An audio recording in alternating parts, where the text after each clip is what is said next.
I hope everyone's doing good out there. We got a fun topic today, maybe something to kill your time a little bit. Just sort of an interesting topic, something I've actually wanted to look into for a while now, and that is the history of ambient.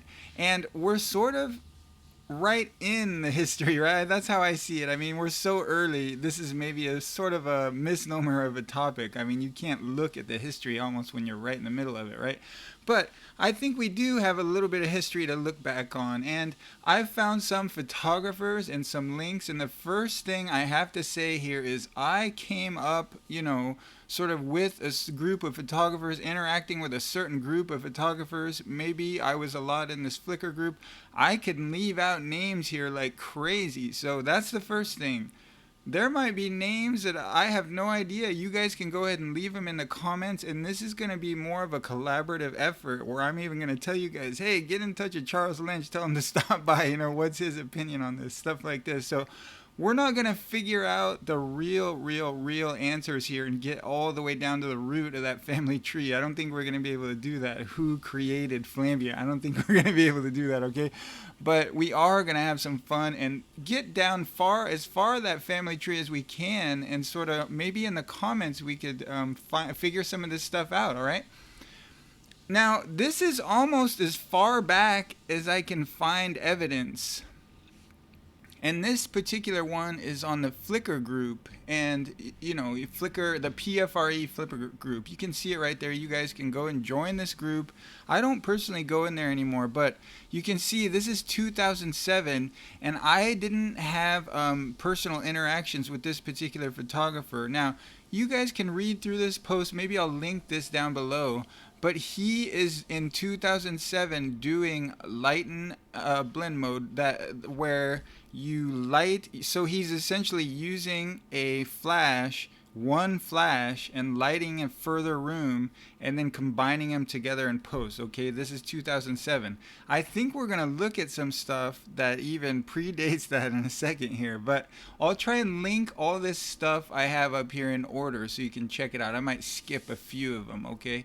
So yeah, 2007, Marcus Nui. I wish I had more information. Go ahead and read this through yourself, but that's sort of one of our baselines. 2007, people were making photos with a single light, all right, and sort of lighting further regions of the back there, using multiple frames, and laying them on top of each other in Photoshop and using light and blend mode in this case, all right?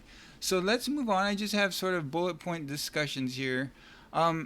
Now, this is a thread from 2015, and this might really relate to that last slide we looked at, because if you look down here, and here's one of our names, a big name, Charles Lynch. Now, he's an Adelaide Australian photographer, and if you look at what he says here, and I've corresponded with Charles over the years, and great guy, and I've been working this way for almost 7 years now. So that would take it down to, what's the math there? to 2008 or something like that. So really sort of in this same time frame that we're seeing Marcus post this here, right? Around this 2007, 2008 time frame where Charles is saying he's using this technique of combining a flash layer with an ambient layer for his real estate photography, right? And this is what I would call Flambient. And Charles had a bunch of videos up.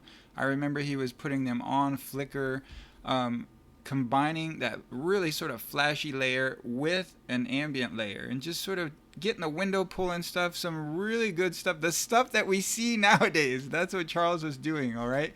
We see it nowadays, and a lot of the photographers that we're going to talk about today don't really get enough credit, in my opinion. I mean, it's not even close, and it's so ironic because we see this throughout kind of society. We see sort of the difference between the classes. We see the rich getting richer, and so that's sort of how I see almost everything now. It's just, you see that pattern everywhere where some people get too much credit and some people don't get nearly enough credit, and so we're going to try and rectify that a little bit with this video, at least the best I can.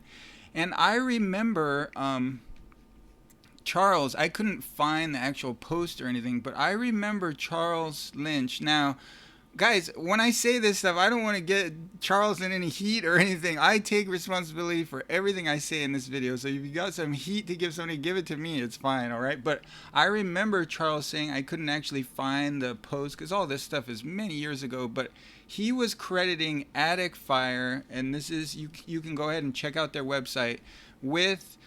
I believe what he was saying, based on my memory, was these were the guys who were doing the first lighting and compositing, meaning they maybe lit this chair over here and then put it into post as a lighting frame, okay?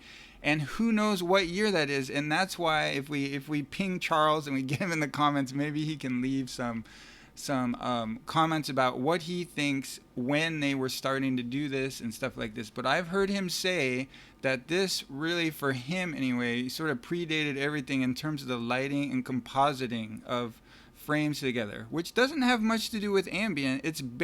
The stuff they were doing, you could say Flambient was based off of that, right? So they maybe lit this little chair with a single light right here, right?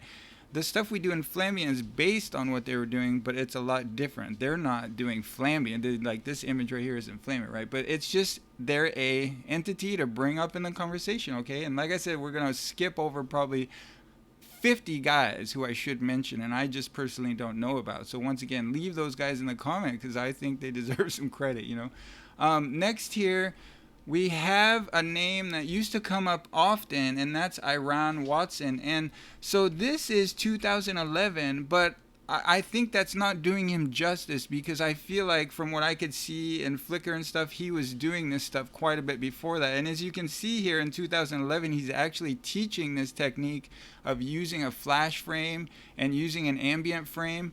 And the way I understood it, I just sort of skimmed through here, and the way people told me about, we even have an email later that we're going to talk about, talking about Iran, where he's using this flash frame as a color correction. And it's really sort of a mind tweak to understand the difference between flash frames as color corrections and then flash frames as your base layer. But anyway, we're not going to get into that too much. But 2011, Iran Watson is definitely a name to bring up here in the discussion, all right? He's teaching people a technique that involves fixing your ambient colors and being able to leave the lights on with a flash frame, all right? I think that's an important name to bring up. Another one that gets brought up, at least in my mind, is Scott Dubose, okay? And most of these guys, if I had to speak for them, you know, they're never going to jump out and take credit for themselves. But in my opinion, this is my opinion, okay?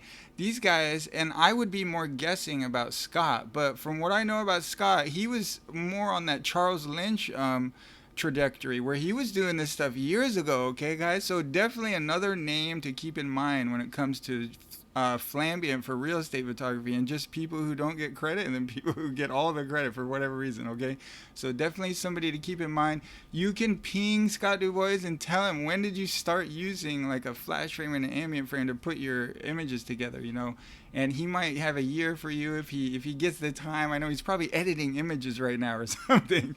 If you don't know anything about Scott, he's really fast. He's pretty much perfected Flambient in my opinion in terms of I would call it just the time spent on site. I mean, he probably made this image right here on site in, 20 seconds. And then he's probably spent 20 seconds doing this on the computer, okay? So it's great stuff.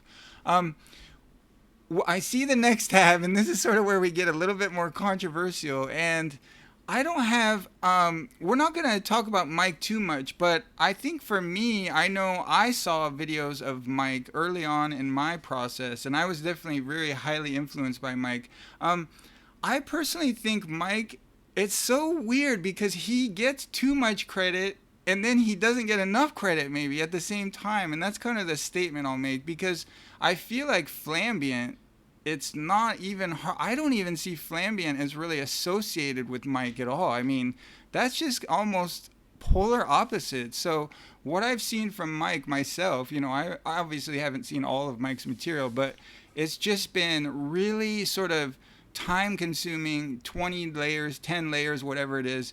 and just getting in there and just making really polished images. But I've never seen him, at least I've seen most of his stuff on Creative Live. I always try to catch it, live because it's free.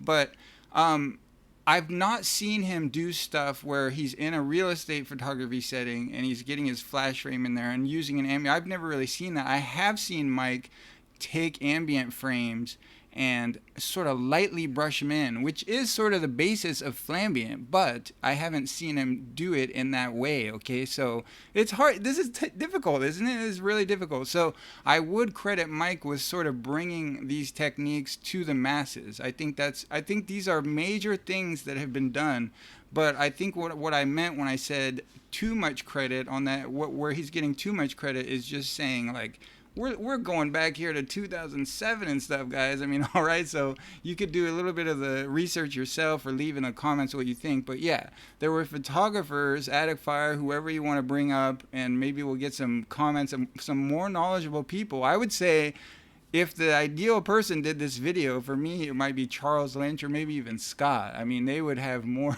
So I hope we get them in the comments, all right? But let's see what they have to say about this stuff, all right? Now, again, a little bit more controversial here, but here's Barry Mckenzie. Now, if I'm just talking about Flambient, the reason I brought up Barry was because, well, first of all, I mean, look at this. I mean, wow. I mean, this is, okay, guys, this is good stuff, all right? And not much else to say. You can stop by his site and everything and check it out. So this, to me, is just amazing, all right? This is good stuff. And the thing is, I saw Barry's YouTube channel. It wasn't really, he was just doing like occasional videos, all right? And he was talking about quote unquote Flambient techniques. Now, the nomenclature sort of gets, mixed around and stuff. Maybe he wouldn't call it Flambient, I don't know. But I remember seeing him lay ambience on top and sort of do stuff like that, okay? So my point in putting these two together was, if anybody in the Flambient world was to get more credit, I would credit Barry with getting more credit in that realm, okay? So than Mike. So that's just to give you an example of, just in the Flambient world, all right? So what do we got next here? Let's see. My talking points.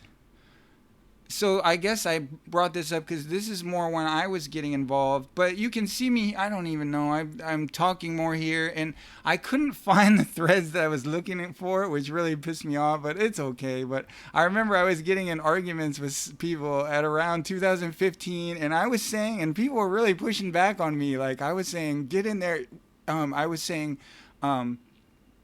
these blending techniques can actually be faster, and unfortunately I don't have the proof here to find it, but yeah, I was saying many years ago these blending techniques can actually be faster. I was arguing with people, stop using all these light stands, stop doing this, stop doing that, and people were telling me I'm crazy. I emailed Brandon. I was trying to find that damn thread, but I couldn't. He was really nice and he was trying to help me find it, but I just gave up finally anyway, but it's all right. But anyway, yeah, get in there. And just, there was this point where I think you saw, and let's go back to that first thread where it's 2007, and you're gonna see a lot of the major players down here. Look, we have Rich Baum, so that was 6 years ago, but I think he was commenting on the 2007 thread, so it's hard to get the timing down all in this live video, sort of live. But Rich Baum, we have Scott Dubose, we have Iran commenting, and those are some of the names. I mean, I know Rich Baum was definitely doing some of this stuff, the same type of stuff I'm doing, right around the same time, I would say. And I'm not sure what other names to bring up there, but I definitely feel like I left Rich Baum out, so that's why I jumped back there. Let's move over here. And this is just sort of a point to just sort of throw around in your head to think about a little bit. And there's definitely that thing called, we called it an evolution, convergent evolution, right? Where a shark and a dolphin will develop a dorsal fin, but they're sort of independent of each other. And that's how I see a lot of this. It's very confusing. Maybe I saw myself, I can only speak for myself, right? Maybe I saw this, and this, but I personally, seeing it from my perspective, I sort of took it and made it my own. And that was what we saw, and I have an email here. I'm just telling you my perspective because I came in, and I was maybe a little bit late, quite a bit later than these 2007 guys, right? But the point here is just saying, on sort of, I have this email from Mark, I'll probably have to blur out his email there, but we were going back and forth at this point, and I remember him telling me, yeah, try a rounds method. And you can see here, I was saying, I don't know, I really don't like laying ambient and a flash layer on top of that for the color because it's too much ambient, and I really don't like that. And that's sort of what I'm saying here.